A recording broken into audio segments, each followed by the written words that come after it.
Here's the deal. You want to change. You want to reprogram yourself into someone who's unstoppable. Someone who uses all the techniques effortlessly, like breathing, like second nature. Let's break it down. You already do this. You just haven't been shown how to do it better, how to refine your inner genius. So here's how it works. I'm going to use metaphor in action. I'm going to break down these brain patterns and beliefs. Make you feel the power of choice. That's right. Not some fluffy woo-woo, but real life power. You think it's magic. It is, just not the kind they taught you in school. This shit is neuroscience. This is how your mind and body work. And if you use it, you'll see your life change fast. You're already doing it, so let's upgrade. Have you ever gotten triggered by something small? Someone caught you off the road, maybe, and boom, you're in full-blown rage. That's metaphorical chunking at work. Your brain takes the small thing and suddenly it's giant. It's the world. It's everything. Now what if you used that same brain pattern to your advantage? Let's say you chose to see that trigger as a doorway to a different state. You could take that anger and turn it into something productive, powerful. You could take that same chunk of shit and turn it into a breakthrough. Let's break this down with some science. When you're stuck in a loop, you're focused on the details. I've been rejected. It hurts. I failed. But that is like looking at the ground and not seeing the mountain behind you. You can't see the picture. That's where you chunk up. You raise your awareness. See how this connects to everything. Rejection isn't failure, it's feedback, it's learning, it's growth disguised as pain. And if you're drowning in the details, chunk down, get specific. What's really bugging you about rejection? Is it the fear of looking foolish? Is it because you feel misunderstood?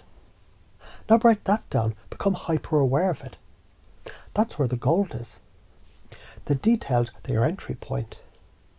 They're the gems waiting for you to clean them up. The science.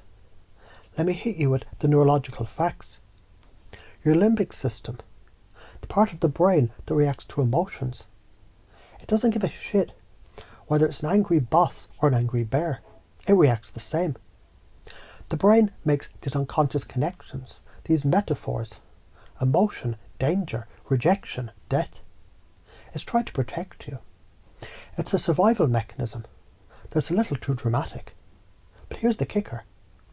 You control how that system works. The moment you recognize these metaphors and interrupt them, you get the power. You've got the ability to decide how you react.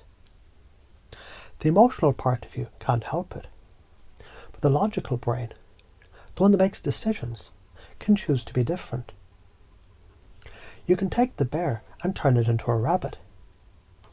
Let's say you're afraid to approach someone at a party. Your brain is like, nope, rejection's waiting for you. But if you chunk down, you break it into small steps. What's the worst thing that could happen? They don't answer. So what? You survived worse shit. But here's what's new. You can take that fear and flip it into action. You go up, you speak, you take the hit, and guess what? You get better. Rejection becomes your fuel. Why does this work? Let's talk science. The brain is all about patterns. It's built to recognize similarity. When you face something, your brain is trying to fit it into a box, make sense of it. That's metaphor at work.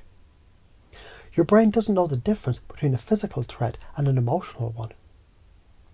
If you start changing the metaphors the brain uses, you change the game. If you reframe failure as feedback, if you see rejection as a learning experience, not a life sentence, you reprogram yourself. This is neuroplasticity at work. You're physically changing how your brain functions. The limiting beliefs holding you back. Let's get real here. Why are you afraid of failure? Why do you hesitate? Because, my friend, you've been conditioned. society, your upbringing, school. They all told you to do the same thing. You have to be perfect to succeed. Well, fuck that. Perfection is a lie. It's a game you'll never win. The fear of messing up, that's the trap. It keeps you small, keeps you stuck, and here's the truth. Those people who you think are better than you, they're not. They just took more shots. They failed more than you, and they were fine with it. So what happens if you don't do this? Here's the deal. If you keep doing what you're doing, nothing changes. You stay trapped in the loop of fear, insecurity, and what if. Your life stays the same.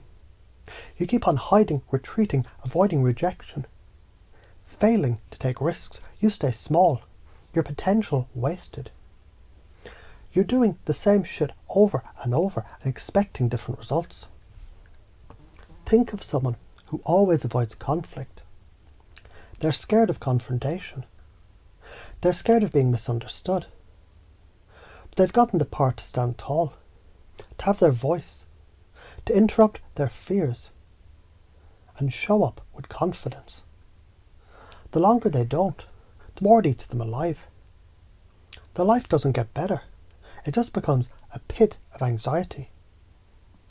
So how do you interrupt it and break free? Chunk up, take a step back, look at the bigger picture.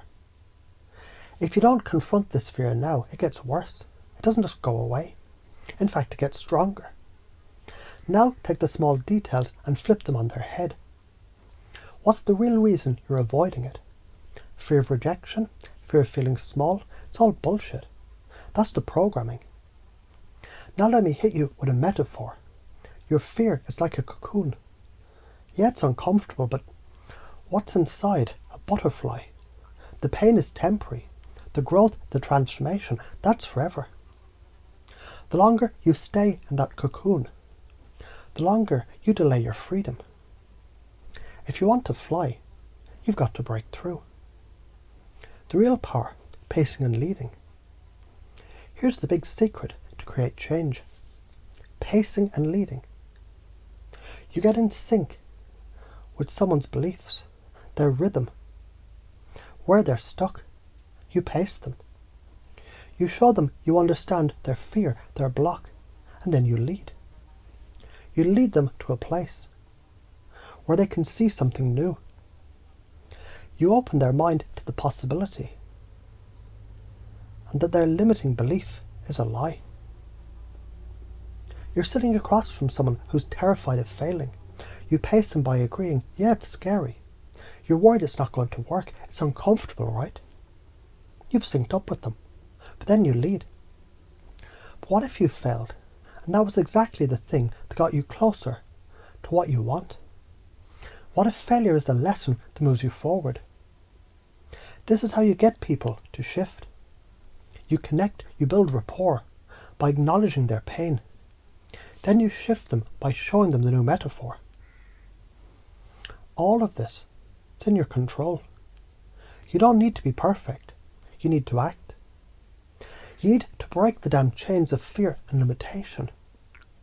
That's the only way forward.